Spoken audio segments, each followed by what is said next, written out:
नमस्कार. सरळ आणि सोपी भगवद्गीता या सिरीजच्या 55व्या भागात आपल्या सर्वांचं स्वागत.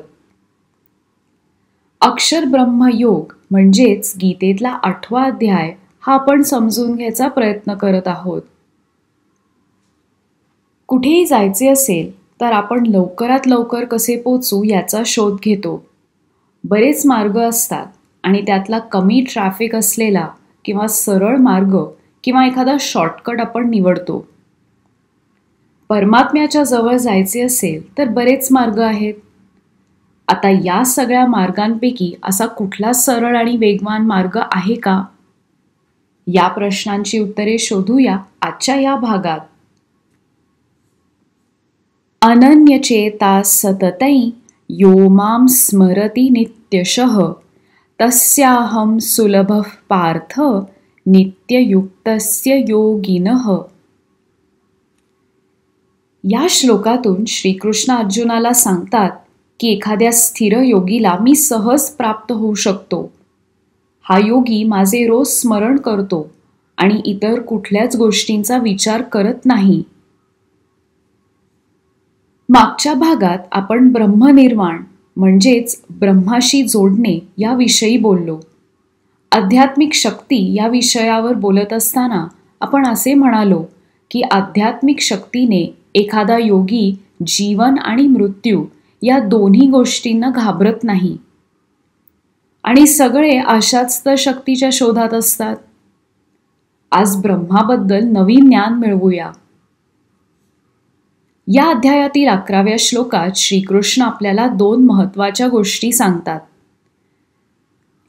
यदक्षरौ वेदविदो वदन्ति म्हणजे आपल्या वेदांना जाणणारी व्यक्ती आणि हीच एक खरी ज्ञानी व्यक्ती. दुसरी गोष्ट म्हणजे विशन्ति यद्यतयो वीतरागाः. याचा अर्थ म्हणजे अशी व्यक्ती जी आसक्तीपासून किंवा अटॅचमेंट्सपासून मुक्त आहे. ही व्यक्ती आपल्या सगळ्या कृतींवर नियंत्रण आणू शकते. This person is free from attachments, worldly desires, and can exercise self-control. या ज्ञानी लोकांना माहीत असतं की आपले परमेश्वर हे आपले परमात्मा आहेत. ते परमात्म्याला सच्चिदानंद किंवा खरा आनंद म्हणून ओळखतात. परमात्मा हे परब्रह्म आहेत हे देखील त्यांना माहीत असते. या परमब्रह्माचा आपण भाग होणे हा त्यांचा सर्वोच्च ध्येय असतो आणि आपण मिळवलेल्या ज्ञानाने ते हे साध्य पण करू शकतात. हा परमानंद प्राप्त करण्यासाठी ब्रह्मचार्याचे पालन करणे आवश्यक आहे. ब्रह्मचार्य म्हणजे सेलिबसी किंवा एक अविवाहित जीवन असे नाही. ब्रह्मचार्य म्हणजे भौतिक इच्छा कमी करणे आणि आपले मन हे परमात्म्याच्या शोधात गुंतवणे. ब्रह्मचार्य ही प्रथा जर आपण आचरणात आणली तर आपल्यातील शक्ती ही एक आध्यात्मिक वळण घेते.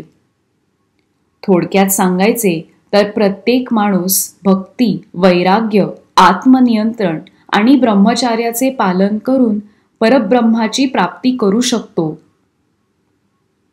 परब्रह्म हे अक्षर इम्पेरिशेबल आहे असे आपण एका भागात ऐकले.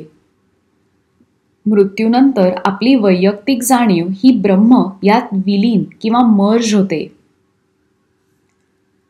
Upon death, our individual consciousness merges with the cosmic consciousness of Brahma. जसा महासागराला मिळून एखाद्या नदीचा अंत होतो, अगदी तसेच आपला मृत्यू झाल्यास आपण ब्रह्म याचा भाग होऊन जातो. असे म्हणतात की एक योगी एक अक्षर म्हणजेच ओम उच्चारत आपले प्राण आज्ञाचक्राकडे किंवा द 3rd आय चक्राकडे वळवतो.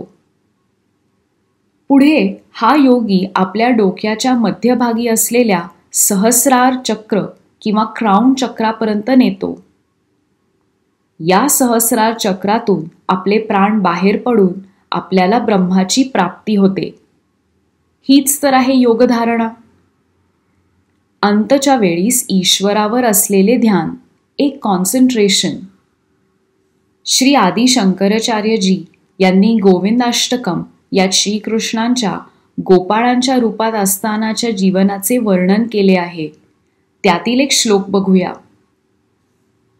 गोविंदाष्टकमेधदिते गोविंदार्पित चेतायो गोविंदाच्युत माधव विष्णो गोकुलनायक कृष्णेती गोविंदांग्री सरोज ध्यान सुधा जलधौ तस्मास्ताघो गोविंदम परमानंदा मृतमनस्थम सतंभेती.